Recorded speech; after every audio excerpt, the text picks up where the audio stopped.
আপনি সরকারি কর্মচারীদের থেকে প্রয়োজনের থেকে বেশি পরিমাণে তাদেরকে দিয়ে কাজ করান, অধিকাংশ জায়গায় তারা আন্ডারপেড, অধিকাংশ জায়গায় আপনি ভ্যাকেন্সি নেন না। এই যে পুলিশের প্রতি এত শ্রদ্ধা জানাচ্ছেন না, আপনি থানাগুলো ঘুরে দেখে আসুন, একজন এসআইকে দিয়ে আপনারা 4 জনের কাজ করান।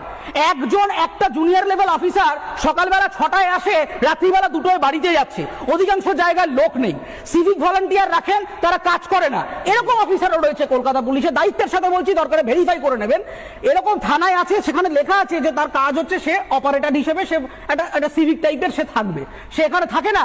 নেতার সাথে সেটিং করে সে একটা অন্য ব্যবসায় চলে গেছে, এখানে খাতায় কলমে সে অপারেটর। একজন ওসি বা এসআই এর কাজ হচ্ছে ওইখানে বসে পরের দিন কোর্টে কি ড্রাফট হবে সেইটা লেখা। এই হচ্ছে থানার পরিস্থিতি।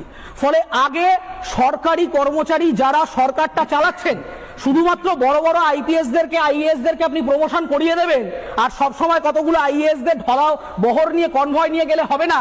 আইএএস আইপিএসরা ঠান্ডা ঘরে বসে অফিসগুলো চালায় না, অফিসগুলো চালায় সাধারণ সরকারি কর্মচারীরা।